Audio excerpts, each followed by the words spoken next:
Hello, dear listeners. I'm your host, Genevieve Hopkins, and welcome to episode 35 of the Wheel and Cross podcast. Summer is stubborn this year, with another week of hot weather forecasted before the cool of autumn finally descends. This hasn't stopped the seasonal blush of brilliant red, orange and yellow hues from spreading through the landscape. The unseasonal heat means summer flowers, herbs and crops are also persisting, even thriving without the burning frosts. This Friday, not only will the full moon rise as the harvest moon, the full moon closest to the autumn equinox, it will also be a blood moon. Blood moons are total lunar eclipses, when the moon transits through the Earth's shadow. The shadow appears orange or red, as only their longer wavelengths can make it through the Earth's atmosphere without scattering. The eclipse will last between 55 to 80 minutes, but will begin before the moon has risen in most parts of Australia. The best time to see it will be right at moonrise, with the eclipse finishing soon after. Sadly, it is unlikely to be seen by those on the west coast of Australia, as moonrise will occur after the eclipse has finished. Next week, the autumn equinox will mark the threshold between the seasons of life and verdant growth and the decay, death and rest of the colder half of the year. From the autumn equinox until the spring equinox, the nights will be longer than the days, reaching their zenith on the longest night at the winter solstice. Historically, the autumn equinox has been associated with harvest festivals, a time to give thanks for the bounty of crops and to prepare for the coming winter months. From ancient times to modern, communities come together to bring in the harvest and celebrate their collective labour's fruits. Let's soak up this seasonal bounty by exploring the history and traditions of the autumn equinox and harvest celebrations across Europe. This podcast is free, but if you like my work, please consider subscribing to the Wheel and Cross Substack page, www.wheelandcross.substack.com. I would also appreciate your reviews on any of the podcasting platforms you use. Feel free to share this podcast and leave comments on the podcast page. Welcome to episode 35, Autumn Equinox and Harvest Home.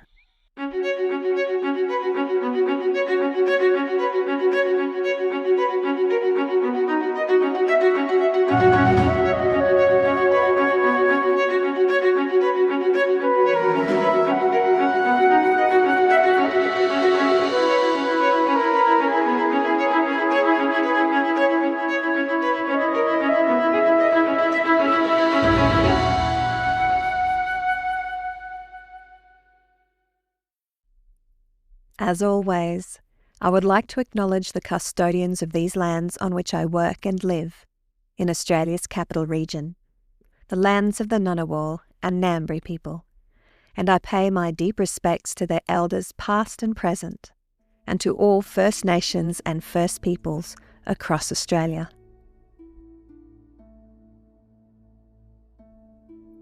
The autumn equinox, when the length of night and day are equal, marked a pivotal point in the celestial calendar for the ancient Greeks and Romans, heralding the end of summer and harvest time.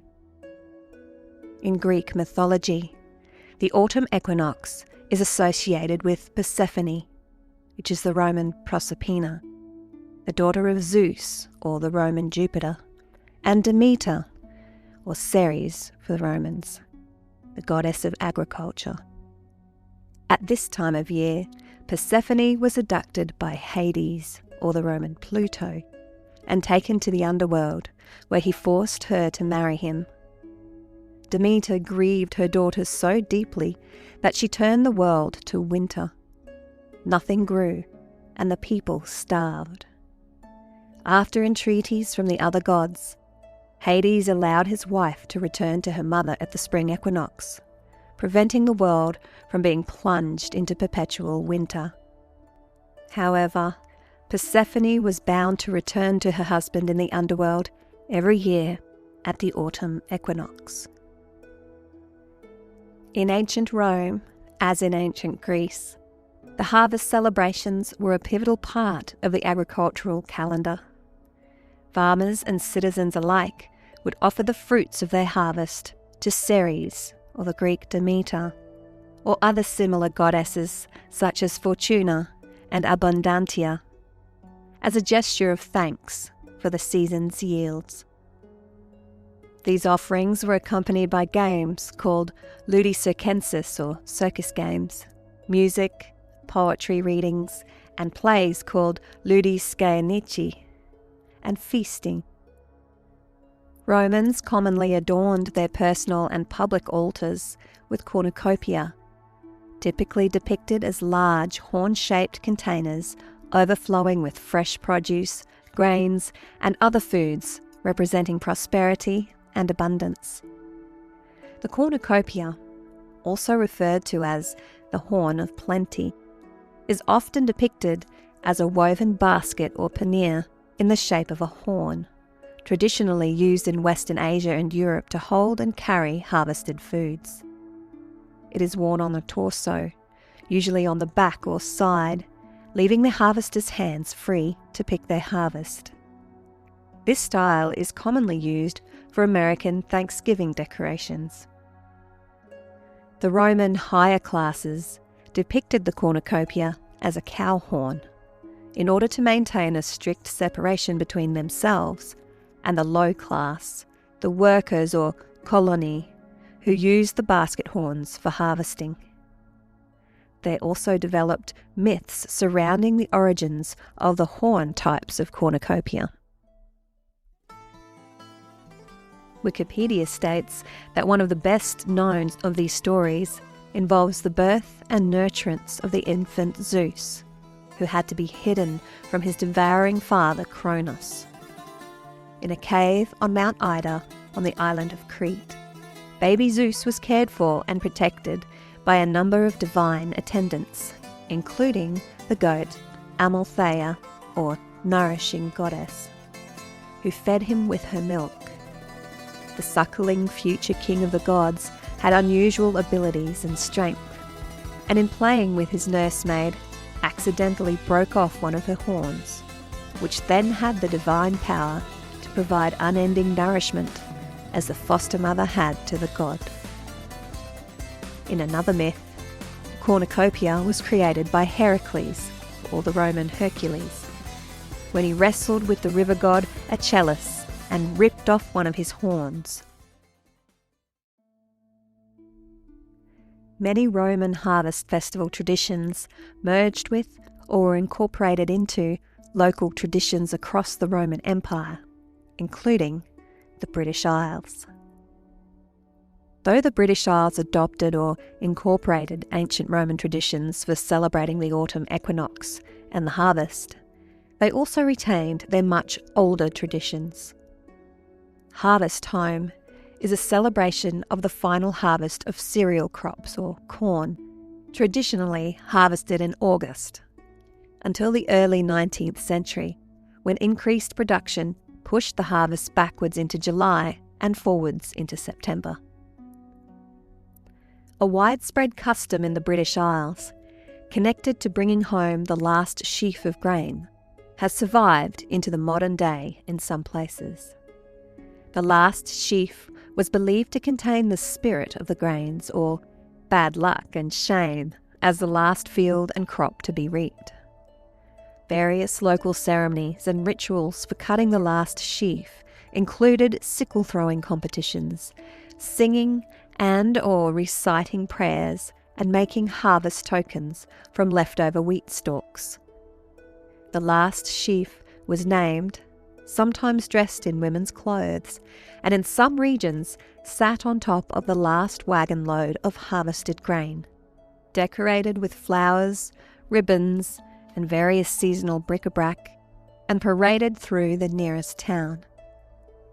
The names given to the last sheaf were dependent on local customs, though it was often personified as an old woman. The Cailleach, from most of the Hebrides and parts of the Western Highlands in Scotland. The Bitch, from the Orkneys in Scotland. The Gobber Bachach, or lame goat, from the Isle of Skye, also in Scotland. The Cleach or the Cleach, possibly derived from Cailleach in the Eastern Islands and Aberdeen in Scotland. The Maiden as a taunt in the rest of Scotland. The Yearach or the Rack in Wales. The Eve Fedi or the Mare throughout most of Wales, Hertfordshire, Shropshire and Herefordshire. The Winter or the Hare in Galloway. The Witch in Yorkshire, and the Neck in Devon, Cornwall, West Cheshire and Pembrokeshire.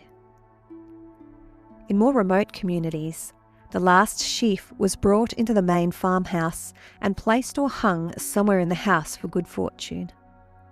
In many places across the British Isles, grain stalks from the last sheaf were made into corn dollies. Episode 31, Lunasad, the first harvest and the harvest of the grains, has more information about corn dollies and the festival of Lunasad.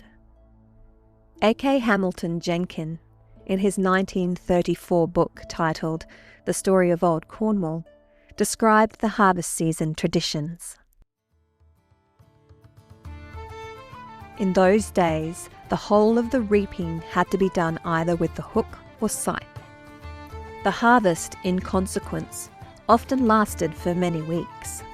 When the time came to cut the last handful of standing corn, one of the reapers would lift up the bunch high above his head and call out in a loud voice, "We have it! We have it! We have it!" The rest would then shout, "What have ye? What have ye? What have ye?" And the reply would be, "A neck! A neck! A neck!" Everyone then joined in shouting, "Hurrah! Hurrah for the neck! Hurrah for Mr. So-and-so," calling the farmer by name. After this, the neck itself was plated and dressed with flowers and carried into the farmhouse kitchen. Here it was kept in a place of honour until it made way for the new neck of the following year. This ceremony also probably originated in far-off times when the god of growth, or spirit of the harvest, was thought to dwell in the standing corn. On the evening of the neck cutting, the farmer often gave a supper to his workpeople, which put them in good heart for the rest of the harvest. During the succeeding weeks, the corn was carried and built up into ricks adjoining the farmhouse. This was always an anxious time, and if the weather was uncertain, everyone would be ready to lend a hand. At last, when all the precious corn was saved, came the harvest supper, or gouldies. The first course generally consisted of potatoes and broiled pork, or else beef and mutton, served up in a huge crock capable of holding 12 or 14 gallons. This was followed by plum or rice puddings and apple dumplings, served with great bowls of cream. Bread and butter, cheese and heavy cakes were also provided to fill up the gaps, whilst the whole was washed down with spirits, cider, beer, or more recently, strong tea. The evening concluded with songs, dances and games, which were kept up to a late hour.